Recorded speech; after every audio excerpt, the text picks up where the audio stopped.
Hello everybody, this is Amanda Huff. I decided to turn the light off because a lot of times it's very glaring. My company is called Lactation Wise, and you can get a hold of me there, lactationwise.com, or email amanda@lactationwise.com. Okay, well this video is going to be on what your OBGYN, she knows you're pregnant and going to have a baby, so she is now your obstetrician, she or he. I may refer to her as she and your baby as a he. That's just an easy way for me to do it. So the obstetrician should be telling you everything about your anatomy so that you can breastfeed and how your breasts change throughout your pregnancy.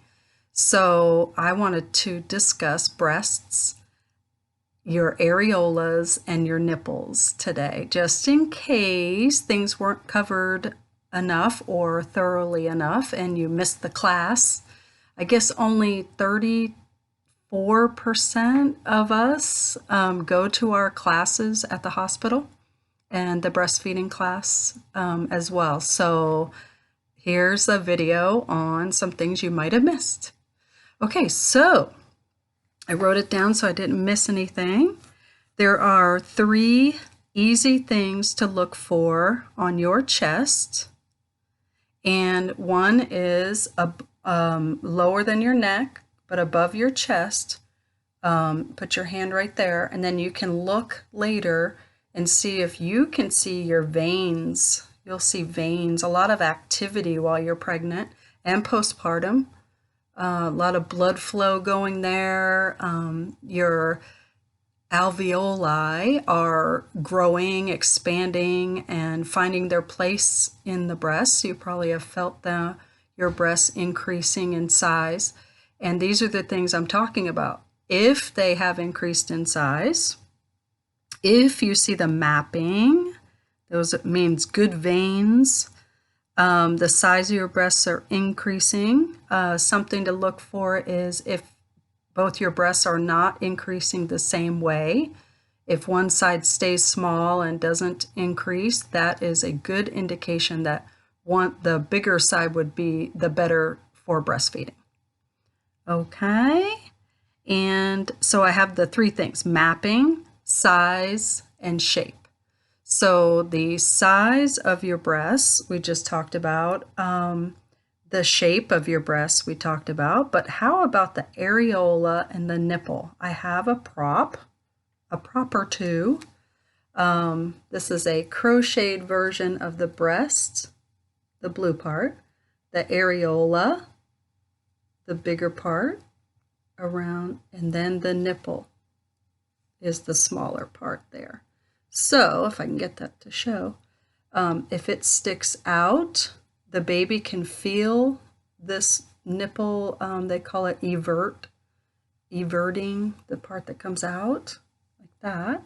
They can feel that on the top of their mouth, and that is one of those reflexes that a baby's born with, that they would then close their mouth and suck and nurse.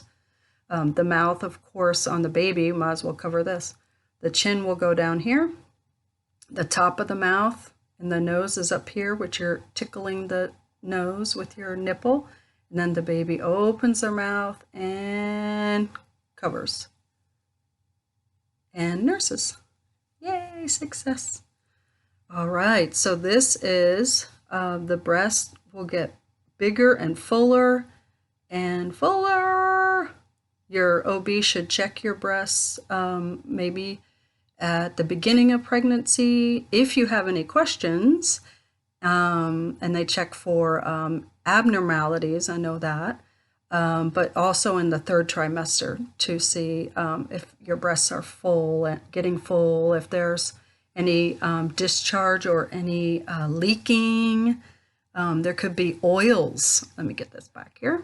This areola, there'll be new pores. I don't want to call them holes.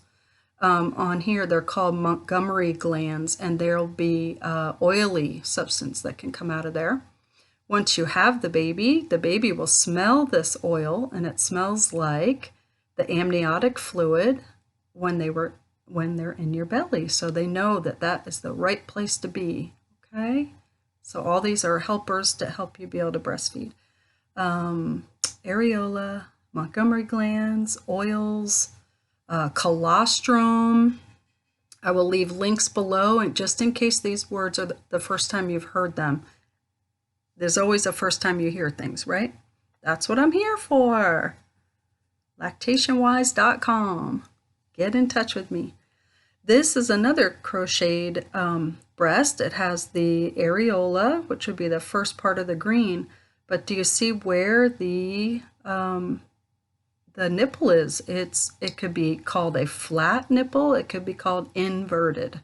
So if it's flat, even when it's cold or stimulated, it doesn't come out, but stays flat.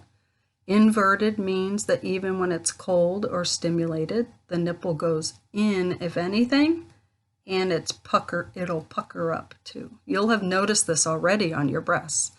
All of these things can be worked out. The link below is going to be, what's the name of this? The link is HRIA